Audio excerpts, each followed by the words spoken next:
네, 우리 성경이 술술, 믿음이 쑥쑥 88번째 시간 우리 함께 하도록 하겠습니다. 오늘은 시가사와 언약 두 번째 시간으로 우리 지난주에 이어서 시편 말씀을 좀 연구해 보도록 하겠습니다. 우리 지난주에 저희가 시편을 공부를 했는데요. 대표적인 시편 23편 말씀을 좀 연구했습니다. 다시 한번 복습을 해드리면 이 시가서 또는 이거는 지혜 문학서라고 하는데요. 욥기, 시편, 잠언, 전도서, 아가 총 5건이 성경에서 지혜 문학서 또는 시가서라고 기록이 되어 있습니다. 이것은 언약 백성들의 시와 노래인데요.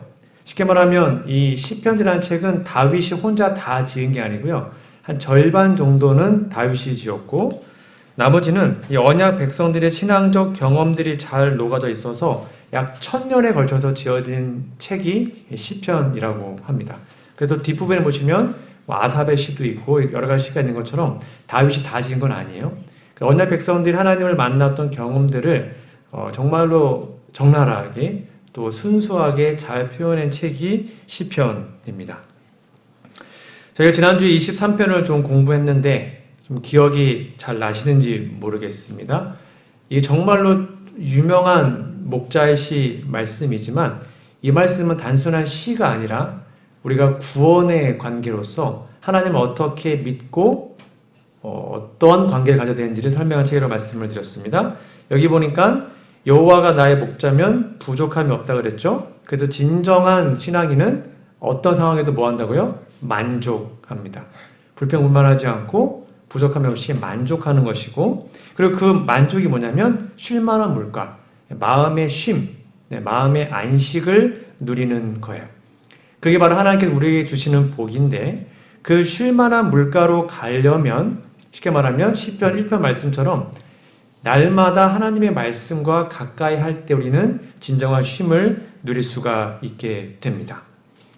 여기 보시면 3절, 내 영혼을 소생시킨다. 기억나십니까? 이 소생이라는 단어 뭐라고 했어요? 슈브. 그래서 회개하다는 말 같은 말입니다. 나의 삶을 소생시키는 것은 하나님의 말씀이 가득 차고 그 말씀으로 만족할 때 우리는 마음의 소생함을 잊게 돼요. 그러면 그런 다음에 가는 길이 뭐냐면 3절 뒤에 보니까 의의 길로 인도하라. 근데 그 의의 길은 늘 만사 형통이 아니라 십자가의 길이고 좁은 길이고 고난의 길일 수 있습니다. 그래서 뒷부분에 보시니까 4절 사망의 음침한 골짜기가 나올 수도 있어요. 근데 이거는 우리가 두렵지 않은 것은 누가요? 목자가 함께하기 때문에 두렵지 않고 그 길을 갈 수 있는 겁니다. 그래서 의의 길은 결코 만사형통의 길이 아닙니다. 우리가 가야 할 길은 좁은 길, 십자가 길이다 라고 말씀을 드렸고, 그렇게 하나님과 함께 늘 동행하면 결국 6절 평생의 선하심과 인자하심이 정령 반드시 나를 따르고 그 다음에 여호와의 집에 영원히 사는 그러한 복을 얻게 된다라고 설명을 드렸습니다. 이 목자의 시를 우리가 이제는 진짜로 삶에 경험하는 그런 우리 모두가 되었으면 좋겠습니다. 자, 우리 이제 시편 89편으로 좀 가볼 텐데요. 시편 89편에 보면 이거는 다윗 언약을 노래한 시편인데 저희가 이제 언약을 공부하면서 우리 다윗 언약 다 배웠는데 기억이 나시는지 모르겠습니다. 다윗 언약은 무슨 책 몇 장에 있습니까? 앞에 제가 적어왔습니다. 다윗 언약은 사무엘 하 7장과 역대상 17장에 기록되어 있는 게 다윗 언약입니다. 성경 읽다 보면 언약이 많이 나옵니다. 뭐 무지개 언약, 아브라함 언약, 횃불 언약, 뭐 신의 언약 등 나오지만 이 역사서를 공부하는 과정에서 이 다윗 언약을 제가 엄청나게 강조를 했고요. 이거 꼭 기억해 주십사라고 말씀을 드렸습니다. 다시 한번 좀 복습을 잠깐 해드리면 시편 89편은 펴놓으셔요. 이 다윗 언약은 한마디로 요겁니다. 다윗이 꿈이 있었습니다. 뭐였냐면 하나님의 집, 하나님의 성전을 짓고 싶었죠. 그래서 평생 그 재료를 다 모아놓고 자신의 전 재산을 하나님께 다 드릴 만큼 정말 하나님의 성전을 짓고 싶었습니다. 그 갸륵한 마음에 하나님이 감동하셔서 네가 내 집을 짓는 게 아니라 내가 너의 집을 지어줄게 라고 맺어진 언약이 다윗 언약입니다. 그래서 여호와께서 다윗을 위하여 집을 지어주겠다. 다윗아, 너가 날 위해 집을 짓는다고? 그 마음 내가 다 받았으니까 내가 널 위해 집을 지어줄게. 여기서 집은 나라를 의미해요. 그래서 다윗의 왕조가 영원할 것을 언약을 맺은 게 다윗 언약입니다. 다윗 언약은 지금도 망하지 않았습니다. 왜냐하면 예수님께서 다윗의 위를 가지고 이 땅에 오셨거든요. 그러니까 예수님도 다윗의 왕조의 왕이에요. 근데 예수님은 영원하시니까 다윗의 왕조는 영원한 것입니다. 그래서 내가 너의 집을, 네 나라를 내가 영원토록 해줄게 라고 하나님이 언약을 맺어준 게 다윗 언약입니다. 제가 강조를 열심히 드렸고요. 사무엘하 7장에 보면 이렇게 나와 있습니다. 전에 내가 사자에게 명령하여 내 백성 이스라엘을 다스리던 때와 같지 아니하게 하고 너를 모든 원수에게서 벗어나 편히 쉬게 하리라. 여호와가 또 내게 이르노니 여호와가 너를 위하여 집, 이건 나라를 의미합니다. 다윗 왕조를 말해요.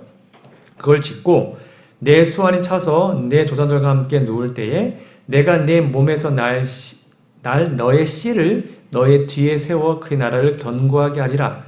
그는 내 이름을 위하여 집을 건축할 것이요 나는 그의 나라 왕위를 영원히 견고하게 하리라. 이건 하나님의 일방적인 약속이었습니다. 내가 너의 집을 지어주고 너의 왕조를 영원토록 이끌어줄게. 그걸 듣고 다윗이 너무나 감동을 하고 하나님께 감사를 드렸죠. 그리고 이렇게 얘기합니다. 사무엘하 7장 14절에서 16절인데요. 나는 그에게 아버지가 되고, 그는 솔로몬을 말합니다. 1차적으로는요. 그는 내게 아들이 되리니 그가 만일 죄를 범하면 내가 사람의 매와 인생의 채찍으로 징계하려니와 내가 내 앞에서 물러나게 한 사울에게서 내 은총을, 즉 헤세드입니다, 빼앗은 것처럼 그에게서는 빼앗지는 아니하리라. 그러니까 다윗 그 왕조는 비록 사울처럼 그렇게 죄를 지을지라도 내가 이거는 끝까지 책임질게, 그 말이에요. 16절 내 집과 내 나라가 내 앞에서 영원히 보존되고 내 왕위가 영원히 견고하리라 하셨다 하라. 이건 정말 엄청난 언약입니다. 다윗의 후손들이 정말 실수 많이 하고 악한 왕도 많았단 말이에요.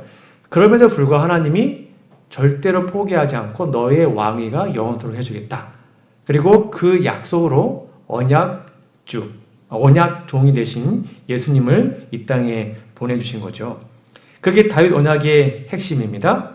그래서 그 내용을 시편 89편이 다시 한번 반복하는 것입니다. 그래서 시편 89편은 사무엘하 7장과 짝꿍입니다. 그 다윗 언약을 다시 한번 쓴 책이 시편 89편이다. 그렇게 이해하시면 되겠어요.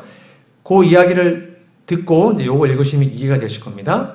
시편 89편 3절 4절 주께서 이르시되 나는 내가 택한 자와 언약을 맺으며 내 종 다윗에게 맹세하기를 내가 내 자손을 영원히 견고히 하며 내 왕위를 대대에 세우리라. 아까 사무엘하 7장과 같은 내용이죠. 그 얘기를 또 반복하고 있는 것입니다. 27절 볼까요? 내가 또 그를 장자로 삼고 세상 왕들에게 지존자가 되게 하며 그를 위하여 나의 인자함, 이게 헤세드 언약입니다. 헤세드 하나님의 사랑이에요. 헤세드를 영원히 지키고 그와 맺은 나의 언약을 굳게 세우며 또 그의 후손을 영구하게 하여 그의 왕위를 하늘의 날과 같게 하겠다라고 기록하고 있습니다. 이어서 보시면 그래서 이렇게 나와 있습니다. 89편 30절부터 보시면 만일 그의 자손이 내 법을 버리며 내 규례대로 행하지 아니하며 내 율례를 깨뜨리며 내 계명을 지키지 아니하면 내가 회초리로 그들의 죄를 다스리며 채찍으로 그들의 죄악을 벌하리로다. 즉 하나님을 떠나면 벌을 받죠. 근데 중요합니다. 33절 그러나 나의 인자함 헤세드를 그에게서는 다 거두지는 아니하겠다. 그러니까 사울의 집처럼 완전히 멸망시키지 않겠다. 나의 성실함도 패하지 아니하며 내 언약을 깨트리지 아니하겠다. 내 입술에서 낸 것은 변하지 아니하리로다 라는 말로 권면하고 있습니다. 이것이 바로 하나님이 다윗에게만 주신 언약이 아니고 오늘날 우리에게도 동일한 이 언약을 적용할 수 있습니다.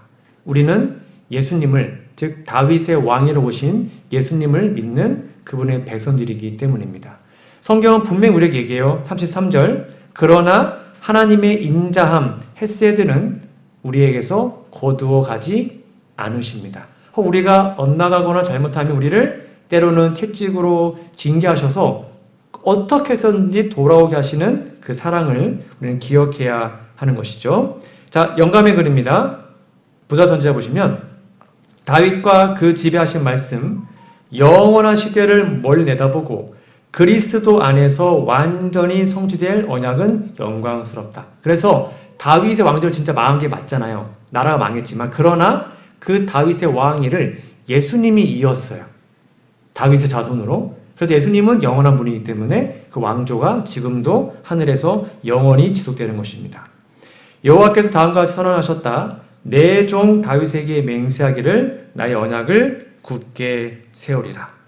이것이 다윗 언약의 핵심입니다. 그리고 그 내용을 시편 89편은 우리에게 말해주고 있는 것입니다. 정리하면 이겁니다. 하나님 나라의 뜻대로 통치하기 위해서 하나님께로부터 기름 부음을 받은 메시아이신 예수 그리스도의 탄생을 보장한 언약입니다. 다윗 언약은요. 그리고 그리스도를 통하여 세워질 영원한 나라에 대한 언약. 그리고 그 언약, 그 나라에 우리가 포함되는 것입니다. 이 사실을 여러분 꼭 기억하시면 좋겠습니다. 자, 이제 시편 105편으로 좀 가보도록 하겠습니다. 시편 105편 106절에 보시면 물론 시편이 다 중요한 거지만 제가 이걸 다 할 수가 없어서 150편 중에 몇 가지만 지금 추려서 좀 설명을 드리고 있습니다. 영감의 글에 보니까 저희가 일주일에 최소한 일주일에 한 번씩은 꼭 읽어야 된다 라고 강조한 시편이 있더라고요. 그게 여기 나와 있습니다. 사도에 의해 위의 말씀이 언급되고 시편 105편과 106편이 기록된 이스라엘의 경험은 말세를 사는 하나님의 백성이 특별히 연구해야 할 경고의 교훈을 간직하고 있다. 여러분 105편, 106편을 좀 자주 읽어보십시오.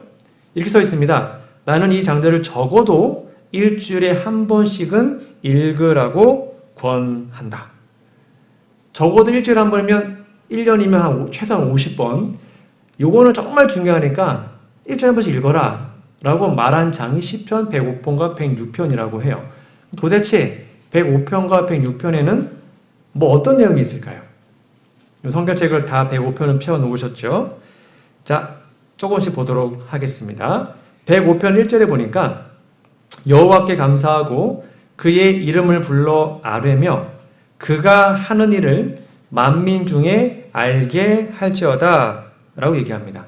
분명히 하나님이 뭔가를 하셨는데 그거를 만민 중에 다 알려야 된다 라고 하면서 105편이 시작됩니다. 그만큼 중요하겠네요. 자, 그 내용이 뭐냐면 8절에 기록이 되어 있습니다. 자, 8절에 보시면 여기에 언약이라는 단어에다가 밑줄을 아니면 체크해 놓으시면 되겠습니다. 8절입니다. 그는 그의 언약, 곧 천대에 걸쳐 명령하신 말씀을 영원히 기억하셨으니 이것은 아브라함과 맺은 언약이고요. 이삭에게 하신 맹세이며 같은 말입니다. 야곱에게 세우신 율례, 언약, 맹세, 율례 같은 거예요. 곧 이스라엘에게 하신 영원한 언약이라. 아하. 그러니까 105편과 106편을 우리가 정말로 자주 읽어야 되는 거냐면 거기에 하나님 우리에게 주신 영원한 언약이 기록되어 있기 때문입니다. 그러니까 구약과 신약은 언약에 관한 책이기 때문에 이 언약을 정말로 자주 읽어야 되는데 그 영원한 언약에 하나님의 신실함과 사랑이 기록되어 있거든요. 그거를 자주 읽어라. 자주. 그래야지 우리가 살 수 있다라고 우리에게 권면하고 있어요. 자, 다 읽을 수 없으니까 정리해드리면 105편은 5편과 6편은 구약의 역사를 다시 한번 훑고 있습니다. 105편 17절부터는요. 요셉이 팔려간 이야기 아시죠? 거기에 대한 언약 의미 거기 잘 나와 있고요. 23절부터는 야곱 가족이 애굽으로 들어갑니다. 기근을 피해서. 그리고 노예가 된 배경이 거기 잘 나와 있습니다. 그리고 26절부터는 출애굽 과정과 열장이 거기 나와 있습니다. 그러니까 구약을 요약해 놓은 것이죠. 그리고 39절부터 보시면 광야 생활이 거기에 쭉 기록이 되어 있습니다. 그러면서 42절 이렇게 기록하고 있습니다. 이는 그의 거룩한 말씀과 그의 종 아브라함을 기억하셨음이로다. 왜 아브라함이었냐면 이 약속을 처음으로 주셨던 사람, 처음으로 받은 사람이 아브라함이기 때문입니다. 그래서 그 아브라함과 야곱과 이삭과 야곱에게 걸쳐졌던 그 언약을 하나님 뭐 한다고요? 기억하고 있다라고 말하고 있어요. 그게 105편의 내용이고요. 106편도 105편의 내용과 이어지는 것입니다. 106편에 보시면 7절부터는 홍해 사건, 출애굽했으니까 홍해가 나오겠죠? 홍해 사건이 쭉 나옵니다. 그리고 13절부터 보시면 광야에서의 반역 사건들, 우리가 다 공부한 내용입니다. 민수기 하면서. 19절에는요, 금송아지 숭배가 쭉 나오고요. 그 다음에 28절에는 바알볼 사건. 다 설명드린 것입니다. 그리고 이스라엘의 타락과 멸망, 그리고 포로된 이야기가 쭉 기록되어 있습니다. 쉽게 말하면 105편과 106편은 구약 이스라엘의 백성들의 역사를 요약한 것입니다. 그리고 그들의 역사를 통해서 하나님이 어떻게 자비하셔서 얼마나 그들을 사랑하셔서 인도하셨는지를 좀 기억하고 읽어라 라고 권면하고 있는 거죠. 그리고 이 내용이 이렇게 맞춰집니다. 44절입니다. 그러나 여호와께서 그들의 부르짖음을 들으실 때에 그들의 고통을 돌보시며 그들을 위하여 그의 언약을 기억하죠. 여기다 밑줄을 쫙 그어 놓으십시오. 언약을 기억하십니다. 이게 우리가 사는 유일한 길이거든요. 그리고 그 크신 인자하심, 헤세드, 언약적 사랑입니다. 그것을 따라서 뜻을 돌이키사. 원래 그들은 너무나 죄를 많이 짓고 반역을 많이 했기 때문에 죽어야 되는 거예요. 멸망을 해야 되는 거예요. 근데 계속 하나님은 돌이키십니다. 용서하시고 회복시키시고 다시 기회를 주시고요. 뜻을 돌이키사 그들을 사로잡은 모든 자에게서 긍휼히 여김을 받게 하셨다라고 기록합니다. 그러니까 결론을 얘기하면 시편 105편과 106편은 바로 언약의 이스라엘 백성들이 어떻게 불순종했는지, 그런데 그들의 불순종에도 불구하고 하나님이 얼마나 신실하게 그 언약을 잘 이어왔는지에 대한 내용이 105편과 106편에 기록이 되어 있습니다. 이거 이미 저희가 민수기 공부를 통해서 다 공부를 하였습니다. 우리가 105편, 106편, 그리고 민수기를 지금 시대에 자주 읽어야 되는 이유는 뭐냐면 우리가 그러한 사람이 되지 않고 그 언약적 하나님을 잘 섬겨서 이 말세에 진짜 하늘 가나안에 들어갈 수 있도록 우리를 준비시키기 위한 것임을 여러분 꼭 기억하시면 좋겠습니다. 이렇게 기록되어 있습니다. 교회 증언 4권 162페이지입니다. 고대 이스라엘의 역사는 우리의 유익을 위하여 기록되었다. 이게 105편, 106편에 나와 있는 거예요. 바울이 이렇게 말한다. 그러나 저희의 다수를 하나님이 기뻐하지 아니하신 거로 저희가 광야에서 멸망을 받았느니라. 그런 일은 우리의 거울이 되어 우리를 하여금 저희가 악을 즐겨한 것 같이 즐겨하는 자가 되지 않게 하려 함이니 저희에게 당한 이런 일이 거울이 되고 또한 말세를 맞는 우리의 경계로 기록하였느니라. 그런즉 선줄로 생각하는 자는 넘어질까 조심하라. 밑에 우리 까만 것이 같이 읽어볼까요? 고대 시작. 고대 이스라엘처럼 하나님의 계명을 지키노라고 공언하는 많은 사람들이 외적으로는 하나님의 법도를 순종하면서도 불신의 마음을 가지고 있다. 그러니까 구약도 똑같다는 것입니다. 광야 그 시대 사람들도 겉보기에는 하나님 지키다 말을 했지만 마음에는 늘 불신이었어요. 그래서 그 불신 때문에 결국 광야에서 다 죽었거든요. 큰 빛과 고귀한 축복으로 은총을 받았지만 그럼에도 불구하고 그들은 반역적인 이스라엘 백성들이 하나님께서 그들의 순종의 상급으로서 그들에게 약속하셨던 지상 가나안에 들어가지 못했던 것과 꼭 마찬가지로 우리가 지금 불신하면 하늘 가나안을 잃어버린다라고 기록을 하고 있습니다. 그래서 여러분 105편과 106편을 좀 자주 읽으십시오. 거기에서 우리가 깨달을 것은 우리가 그들처럼 불신하거나 믿지 못하는 그 상태가 되지 않도록 기도하시는 거고, 그럼에도 불구하고 그들을 신실하게 인도하셨던 그 언약적 하나님을, 언약주를 정말로 마음에 깊이 새기는 것이 105편과 106편 내용임을 여러분 다시 한번 정리하시면 되겠습니다. 마지막으로 119편을 좀 공부하고 마치도록 하겠습니다. 성경에서 가장 긴 장이 있다면 시편 119편일 겁니다.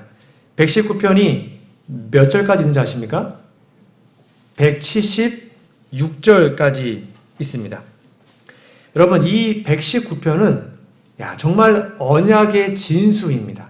이 언약을 정말로 사랑하고 사모하고 언약밖에 모르는 다윗이 성령의 감동을 받아서 쓴 책이 시편 119편인데요. 좀 특이한 점이 있습니다. 여기 앞에 좀 화면을 보시면 우리 한글에도 자음이 있잖아요. 기역, 니은, 디귿, 리을 자음이 있지 않습니까? 히브리어에도 자음이 있습니다. 그 여기 22개입니다. 옛날에 다 읽었는데 지금은 다 까먹었습니다. 근데 이 자음이 22개인데요. 참고로 히브리어는 모음이 없어요. 아야, 어여가 없어요. 원래 고대 히브리어는 자음밖에 없습니다. 그러면 그 문맥에 따라 읽는 거예요. 예를 들면 기역, 니은 써 있으면 우리는 가나 이렇게 읽든지 뭐 마음대로 읽을 수 있잖아요. 히브리어는 모음이 없기 때문에 자음으로만 써져 있습니다. 여하튼 그게 이제 22가지 자음으로 되어 있는데요. 이 시편 119편은 이 22가지 알파벳의 첫 머리 글자로 쓴 책입니다. 쉽게 말하면 첫 번째 알파벳이 여기 보면 알레프라고 되어 있습니다. 그러니까 1장 1절은 알레프로 시작하는 것입니다. 2절도 알레프로, 3절도 알레프로. 그러니까 우리로 말하면 다 기역으로 시작해요. 기역. 시작이 그렇다는 것입니다. 그렇게 해서 8절까지 갑니다. 그러면 9절부터는 니은으로 시작합니다. 니은으로. 다 니은으로 시작하는 단어가 쭉 써져 있습니다. 그러니까 지금 한국어로 이렇게 번역됐기 때문에 다 느낌이 없지만 히브리어 원어로 보면 시작이 다 똑같아요. 8절까지는 기역으로, 그 다음에 9절부터는 니은으로 이렇게 앞 글자가 똑같은 단어로 시작된 것이 바로 119편입니다. 좀 더 쉽게 설명을 드리면 이렇게 되어 있는 것입니다. 우리로 따지면 1절부터 8절까지가 다 가로 시작합니다. 그리고 그 모든 구절에 다 하나님의 율법, 말씀, 계명, 언약이라는 단어가 반드시 들어갑니다. 그러니까 여러분 119편을 읽어보시면 한 절 한 절에 약간씩 다르지만 언약, 규례, 율례, 계명 말씀이 꼭 들어가 있습니다. 그게 특징이에요. 그래서 시작을 알파벳으로 하고 그 다음에 거기에 말씀이라는 언약적 단어가 꼭 들어갑니다. 그래서 우리로 따지면 가정에 주의 말씀이 있는 사람은 복이 있으며 2절 가난해도 주의 계명을 지키는 자가 되게 하옵소서. 3절 가문을 따라 주의 율례를 사랑하는 자가 되게 하옵소서. 이거는 만든 겁니다. 4절 가혹한 시련이 와도 주의 증거를 따르리이다. 5절 가는 길에 오는 길에 주의 규례를 높이리이다. 6절 가장 아름다운 노래로 나의 율례를 찬양하여라. 7절 가고 싶은 하늘나라 주의 계명을 따라 가오리다. 8절 가자 주의 말씀 듣고 온 세상 끝까지. 그리고 9절은 나의 살던 집은 하나님 말씀이 있는 곳. 이런 식으로 이제 쭉 가는 거예요. 이해하시겠죠? 그렇게 119편이 22개의 알파벳으로 하나당 8개가 되니까 22 곱하기 8 하니까 176절이 되는 것입니다. 그러니까 이거는 쓰다 보니까 그렇게 된 게 아니라 다윗이 의도적으로 하나님의 언약, 이 언약이 얼마나 중요하니까 이 언약을 176번이나 아주 다양하게 설명한 것입니다. 말씀, 언약, 계명, 율례, 증거 다 같은 거거든요. 그래서 그것이 얼마나 우리 마음에 새겨져야 되는지를 집중적으로 쓴 책이 바로 시편 119편이에요. 여러분, 그래서 이 시편 119편은 언약시의 진수라고 할 수 있습니다. 여러분, 힘들 때마다 또는 좀 이렇게 하나님 말씀이 좀 소홀해질 때마다, 내 마음이 식을 때마다 이 119편을 읽어보시면 정말 마음에 다시 한번 하고 싶은 동기부여가 될 거라고 생각이 되는데요. 몇 개만 읽고 오늘 말씀을 좀 정리하겠습니다. 119편 1절 2절입니다. 행위 완전하여 여호와의 법에, 여기서 법이 나오죠. 행하는 자가 복이 있으며. 여러분, 시편에서 복이 있다는 말이 뭐라고 그랬어요? 까먹으시면 안 돼요. 복이 있다는 말은요, 구원을 받은 상태를 말하는 것입니다. 내가 지금 영생을 얻은 상태, 거듭난 자, 그게 복을 받았다는 거예요. 그게 표현입니다. 그러니까 행이 완전하여 여호와의 법을 행하는 자가 구원이 있고요. 2절 여호와의 증거, 이 같은 말이에요. 법과 증거는 증거를 지키고 전심으로 여호와를 구하는 자가 복이 있다. 구원이 있다. 그 말입니다. 이어서 볼까요? 자, 119편 9절입니다. 여러분 잘 아시는 말씀이죠? 청년이 무엇으로 그 행실을 깨끗게 하리이까? 우리 어떻게 하면 우리의 죄를 이겨내고 그 죄를 버릴 수 있을까요? 주의 말씀을 따라 삼갈 것이니이다. 어떠한 죄를 짓고 싶은데 그 율법이 말씀이 내 안에 새겨져 있으면 그 말씀이 떠오른단 말이에요. 그러면 이거 하나님 하지 말라 했지 하고 죄를 안 짓게 된다는 것입니다. 10절 내가 전심으로 주를 찾았사오니 주의 계명에서 꼭 그 단어가 반복됩니다. 언약적 말씀이요. 떠나지 말게 하소서라고 성경이 말하고 있습니다. 자, 이어서 볼까요? 49절입니다. 주의 종에게 하신 말씀을 기억하소서. 또 말씀이 나오죠. 주께서 나로 소망이 있게 하셨나이다. 50절 이 말씀은 나의 곤란 중에 위로라. 그러니까 내가 마음이 좀 우울하고 뭔가 답답하고 어떤 난감한 상황이 들 때 그때 뭐가요? 그 말씀이 언약의 말씀이 내 안에 새겨져 있으면 그게 나한테 위로를 준다는 것입니다. 주의 말씀이 나를 살리셨다. 왜? 말씀이 내 마음에 있으니까 소성함을 얻고 만족감을 누리는 거죠. 어떤 상황에서도 계속 반복되는 내용입니다. 119편 97절 이 말씀 좀 같이 읽어볼까요? 시작. 내가 주의 법을 어찌 그리 사랑하는지요 내가 그것을 종일 묵상하나이다. 주의 법을 종일 묵상한다면 하루 종일. 그러려면 어떻게 해야 됩니까? 마음에 새기는 방법밖에 없어요. 암송하는 것밖에 없어요. 머릿속에 집어넣어야지 종일 생각나는 것이죠. 103편 주의 말씀의 맛이 내게 그리 어찌 단지요 내 입의 꿀보다 더 다니이다. 정말 하나님의 말씀이 진짜 맛있다. 정말 행복하다. 진짜 재밌다. 너무 은혜롭다. 이런 마음이 이런 경험이 우리에게 있는지 모르겠습니다. 꿀보다 더 단 게 말씀이라고 말하고 있어요. 이거 다 우리가 경험해야 되는 것입니다. 우리가 언약의 백성이라면 우리가 복받은 자들이라면 이거 다 경험해야 되는 것이죠. 여러분 잘 아실 말씀입니다. 105절 말씀 같이 읽어볼까요? 시작. 주의 말씀은 내 발의 등이요 내 길의 빛이니이다. 여러분 잘 아시는 말씀이죠? 한 찹도 모르는 인생길을 걸어가는데 그 등불은 말씀밖에 없어요. 그 말씀이 우리의 빛이 된다고 설명하고 있습니다. 131절 이거 제가 정말 개인적으로 좋아하는 말씀인데요. 내가 주의 계명을 사모함으로 입을 열고 헐떡였나이다. 여러분 입을 열고 헐떡이라는 게 뭘까요? 우리가 숨을 참으면 몇 분 참죠? 한 1분? 길어야 2분. 숨을 참으면 내 머릿속에 드는 생각은 하나밖에 없습니다. 뭐 하고 싶다? 숨 쉬고 싶다. 내가 살아있다면 말이죠. 내가 밥을 안 먹으면 배고프면 내가 살아있다면 온통 생각은 뭐 먹고 싶다. 이게 그 말이에요. 내가 영적으로 살아있다면 입을 열고 헐떡이는 것처럼 산소, 먹을 거를 막 너무 간절하게 사모하는 것처럼 하나님의 계명을 그렇게 사모한다는 것이죠. 내가 살아있다면 영적으로. 그러니까 이런 마음이 우리에게 있는지를 이 말씀 통해서 계속 살펴봐야 하는 것입니다. 그리고 이렇게 말하고 있습니다. 이게 다윗의 경험이에요. 우리의 경험이기도 하죠. 내가 새벽 전에 부르짖으며 주의 말씀을 바랬사오며. 다윗은 새벽에 눈을 떴습니다. 그 이유는 뭐 보려고요? 말씀 보려고. 말씀 보려고. 48절 주의 말씀을 묵상하려고 내 눈이 야경이 깊기 전에 깨었나이다. 이러한 다윗의 고백은 정말로 하나님을 사랑하고 하나님의 언약을 진정으로 믿는다고 말하고 있는 사람들이 겪어야 할 또는 체험해야 할 경험임을 시편 119편 우리에게 거듭거듭 말해주고 있는 것입니다. 오늘날 우리들은 이 119편을 얼마 정도 경험하고 또 얼마 정도 마음에 새기고 있는지 모르겠습니다.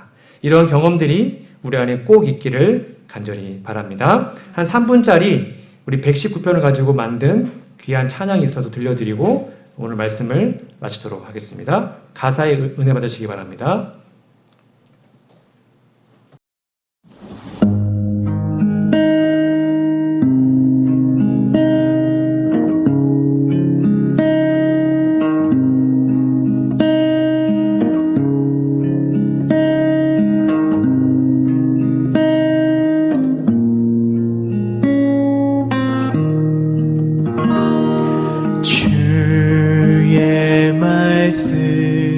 말씀은 발의 등이요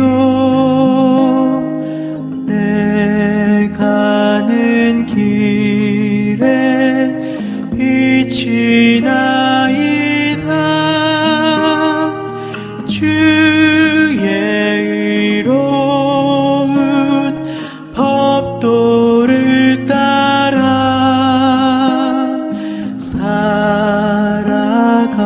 살아가기로 확정되었네.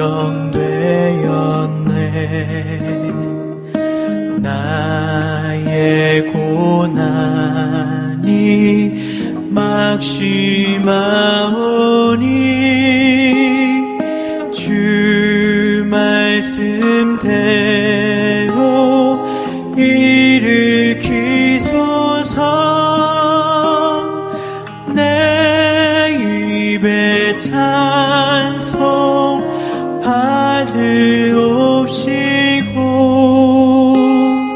주의 규례로 가르치소서.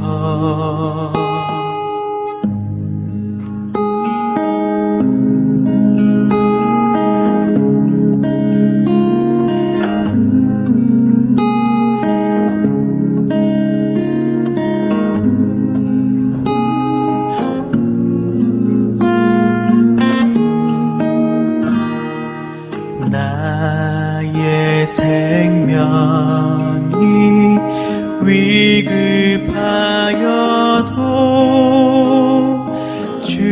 주님의 말씀 잊지 않겠네. 원수가 나를 배반하여도 주의 법도를 잊을 수 없네. 주의 말씀은 영원한 기억. 나의 마음에 즐거움이라. 주 말씀 따라 길이 살기로 나의 마음을 확정하였네. 주 말씀 따라 길이 살기로 나의 마음을 확정하였네. 나의 마음을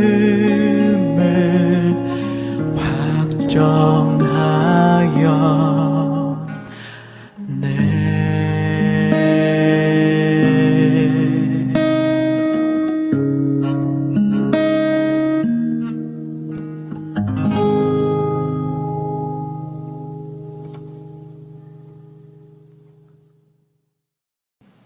아멘. 여러분, 시편은 119입니다. 여러분의 마음속에 어떤 고민이 있고 또는 마음의 신앙이 무너질 때 또는 힘들 때 우리의 마음에 어떤 비상사태가 생기면 우리 뭐 부릅니까? 119에 전화하지 않습니까? 그게 119입니다. 시편 119편 그렇게 외우시면 돼요. 여러분 힘들 때마다 우울할 때마다 내 마음에 좀 신앙이 좀 이렇게 해이해질 때마다 119를 가셔서 한번 읽어보십시오. 그리고 그 말씀이 얼마나 귀한지, 그 말씀이 내 삶을 지금 정말로 인도하고 있는지 다시 한번 내 마음을 점검하고, 아까 찬양 가사처럼 그 말씀대로 살겠다고 내 마음을 확정한다면 어떠한 고난도 어떠한 유혹도 우리는 다 주의 말씀으로 이겨낼 수 있을 거라 생각이 됩니다. 시편 119 여러분 꼭 기억하셔서 힘들 때마다 언약주 하나님을 기억하시는 우리 모두가 되기를 간절히 바라며 오늘 말씀을 마치도록 하겠습니다.